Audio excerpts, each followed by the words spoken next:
siapa raja kecilnya tuh? Biasanya raja kecil itu fotonya nggak ada di sebelah kiri sini biasanya tuh. Coba saya baca psikologinya. Teman-teman, tadi betul Adian tuh. Yang mampu untuk memecah belah adalah dia yang paham Jokowi dan paham Prabowo. Ini teman-teman dari apa? Jokowi mania atau Prabowo mania? Dua-duanya. Dia yang potensial memecah belah. By definition tadi. Karena dia mengerti Prabowo, dia mengerti Jokowi. Yes, coba. Ini saya cuma pakai argumen Adian ya. Bukan begitu dong Bung Rocky. Oke, coba apa? Ya kan? Ya kan kita ini kan sudah masuk di Prabowo sekarang. Ya kan? Kita membela Prabowo karena itu ada keberlanjutan yang kita ini kan. Jadi Anda nggak membela Jokowi lagi? Jokowi mania dan Prabowo mania. Ya kan? Kita membela Jokowi ya. Kan ini kan sudah selesai. Dengan Prabowo. Jadi ini. tidak lagi tapi membela ketika Jokowi? Itu, Okay. ketika ya. Oke, ketika tidak. Yes. Jadi Anda tidak lagi membela Jokowi? Saya masih membela Jokowi yang benar. Kalau itu salah, kita juga katakan salah. Anda membela Prabowo? Jelas itu saya membela Prabowo. Anda ngerti siapa Jokowi? Jelas kami juga Anda ngerti mengerti. siapa Prabowo? Kita mengerti Prabowo. Maka berlakulah dalil Ahdian. Anda bisa memecah belah. That's logiknya begitu. Tidak ada yang namanya adu domba, Bung Rocky. Bukan adu domba, dalilnya Ahdian bilang begitu. Dan itu dalil di mana-mana. Satu kalimat saja. Tidak mungkin seorang hamba mengabdi pada dua tuan. Bos, Dia akan lebih mencintai yang satu daripada yang lain. kita Sudah ini itu bukan hukumnya. menghamba. Makanya pertanyaan Bung Rocky tadi, lu ke Jokowi apa ke Prabowo? Karena lu punya dua tuan. Nah, orang yang selalu tampak punya dua tuan itu punya potensi lebih besar daripada yang satu tuan untuk menciptakan adu domba. Kira-kira gitu Bung Rocky ya? Bagaimana menciptakan adu domba? Kita kan nggak ada di dalam lingkungan istana yang dimaksudkan dari Bang Adian, Bung Rocky. Oke, saya usut lebih dalam lagi ya. Kata Jokowi mania, pakai K di belakang apa tidak? Kenapa pakai? Mania, Nggak pakai K, nggak mania pakai saja. K. Prabowo mania atau Prabowo mania? Mania. Oke. Anda tahu nggak arti kata mania? The fools, orang yang nggak bisa berpikir. Orang yang mentalnya terganggu namanya mania. Itu istilah psikologi. Lain dengan Jackmania, orang yang memang membangkitkan semangat karena olahraga. Dalam politik, seorang mania itu seorang bangsat. Nangkap nggak? Terus saya mau terangkan. Dalilnya dari mana Pak? Untuk dalilnya dari mana mengatakan itu secara psikologi? Saya terangin ya. Ya. Kata dasar dari mania di dalam bahasa Greek artinya mereka yang kacau mentalnya. Cari di Google, jangan ChatGPT. Dipsik. Saya mau terangin itu maksudnya. Tapi saya ingin meluruskan ini. Kalau bilang Jokowi mania dan Persija mania. Oh Persija itu saya mania pada Persija. Oh jelas karena itu. Kami juga sebagai relawan. Yes. Ya, sebagai relawan juga sama dengan Bung Rocky. Ya Pada kan? orang, lu mania pada orang aja lu sakit jiwa. Loh, kita gak mania pada orang. Jokowi itu aja sekedar nama. Astaga. Ya kan? Kita gak bisa dengan mengatakan bahwa itu. Nggak arti kata mania, coba itu dulu. Nanti saya cari di Google. Nggak cari dulu sekarang. Gue carikan aja Google. ini, Tunggu, Adian bacain coba mania artinya. Mania adalah kekacauan pikiran yang hebat, kegilaan, penyakit jiwa, keinginan yang berlebihan atau tidak masuk akal, gara gila yang... Yes. Ya Karena ini kata Google ya. Iya. Itu pentingnya belajar gitu loh. Jangan asal pakai nama tuh ngaco. Oke, mau gue lanjutin lagi. Lu lanjutin. Tapi saya masih tetap bertahan mengatakan itu. Bung Rocky. Ini nih. Kita ini, Jokowi mania ini, dari awal kita udah berjuang. Prabowo mania pun kita dari awal berjuang. Belum ada relawan-relawan pada saat itu.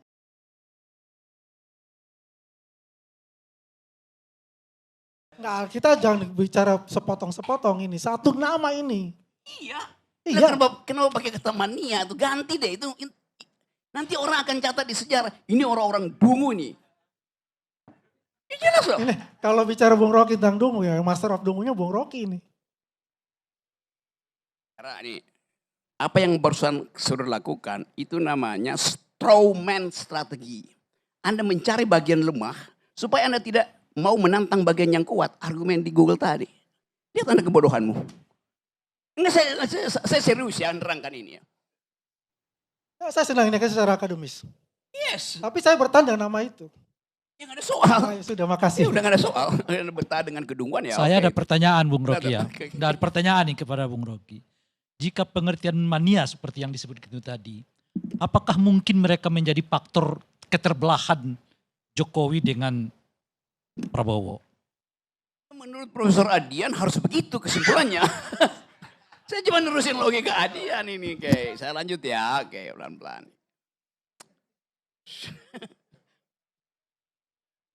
Saya nggak pernah bohong dalam ilmu pengetahuan ya. Oke. Mania adalah kondisi ketika seseorang mengalami perubahan suasana hati, energi, atau aktivitas yang sangat tinggi dan ekstrim. Mania dapat mengganggu kehidupan sehari-hari. Nah makanya saya tanyakan, kalau kondisi psikologiknya begini pengertian mania, apakah mungkin mereka mengorganisir sebuah pekerjaan yang memisahkan Jokowi dengan Prabowo? Itu bagaimana dikatakan begitu Bang Ray? Kita ini kan di luar istana. Tadi dikatakan bahwa cenderung adu domba itu ada di istana. Kita kalau relawan memang kita membela. Yang memang dah hati nurani kita bahwa ini adalah yang benar. Tapi nggak di istana ya? Kita nggak di istana kok. Kita nggak di istana. Apa kita jadi komisaris dulu Bang Adian dengan waktu di zaman Jokowi? Ya beliau wamen dipercaya itu kita kebanggaan kita karena satu-satunya relawan. Apakah dia masuk di pusaran itu? Tidak. Keputusan kan menteri. Kalau itu lingkaran itu karena anggota kabinet, ya. Tapi kan dia tidak seorang menteri. Ya tapi masuk dalam lingkaran istana. Kalau istana ya jelas dong masuk dan Oh kabinet. ya sudah. Tapi bukan, sorry ya, ini bukan menteri loh, dia wamen. Keputusan semua itu kan pasti kan dengan menteri. Betul nggak?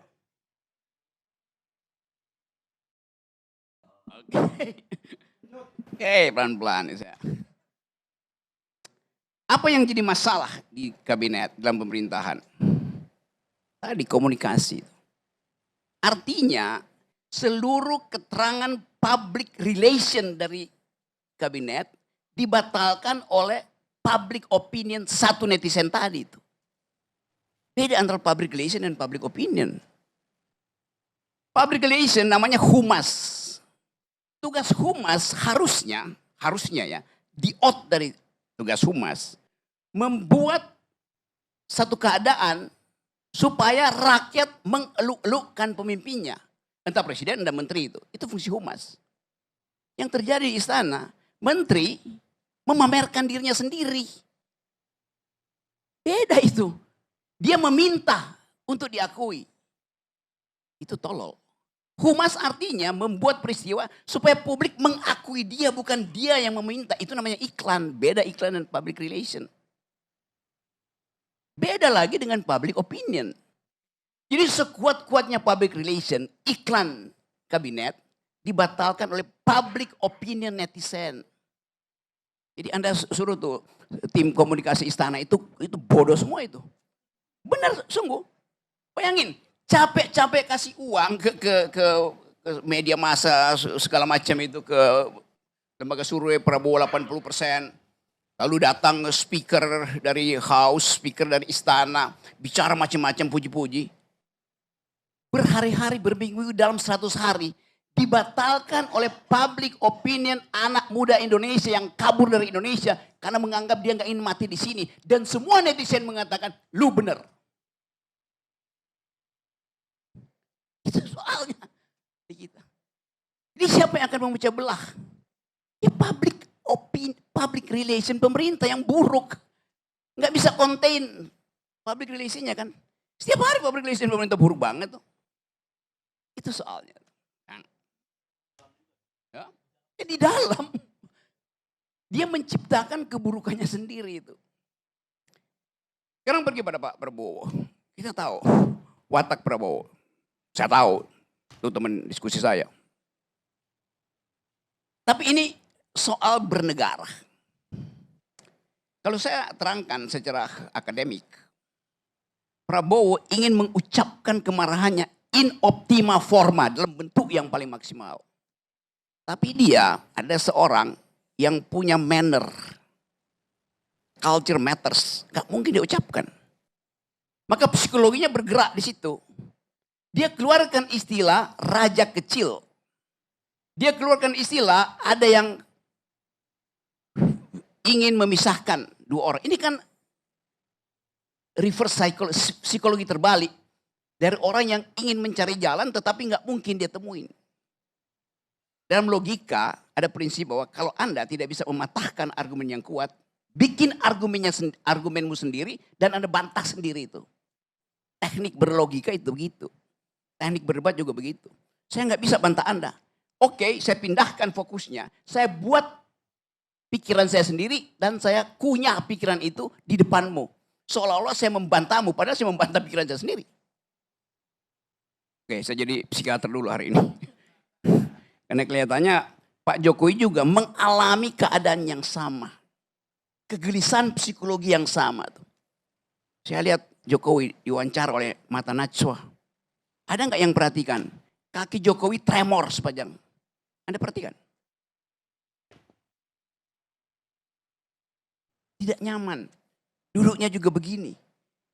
Akhirnya mungkin Najwa berpikir, udahlah jangan diteruskan. Makin lama dia makin gugup. Di dalam psikologi, kegugupan itu namanya delirium.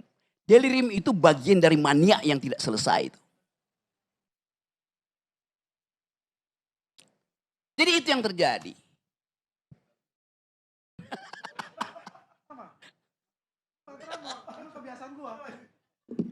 Saya nggak tremor, cuma kebiasaan aja. Jadi saya mau ingatkan, kita ingin negeri ini dihidupkan. Apakah PDIP akan memecah belah? Loh tadi barusan berapa jam lalu perintah dari Hasto adalah semua gubernur, pejabat daerah dari PDIP lakukan, jalankan konsep dari Prabowo, bahkan dia sebut lagi dengan wakil presidennya Gibran Rakabumi, lengkap disebutin oleh Hasto. Nggak mungkin dilakukan itu. Padahal PDIP ada di luar. Jadi kita mau cari keterangan sebetulnya. Dalam upaya mencari keterangan itu, akal sehat kita mesti kita tuntun dengan baik. Itu. Kalau saya rumuskan, ada kegelisahan pada Presiden Prabowo. Yang dia harus ucapkan dengan metafor itu. Raja kecil itu. Sangat mungkin yang dia maksud adalah anak kecil yang ingin jadi raja.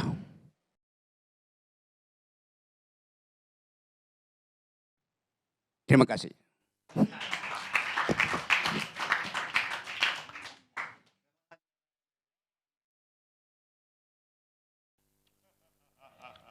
Pemirsa, pembalasan dendam terbaik adalah dengan cara kita tidak melakukan hal yang telah mencederai kita. Marcus Aurelius, Kaisar Romawi. Kita ketemu LC akan datang.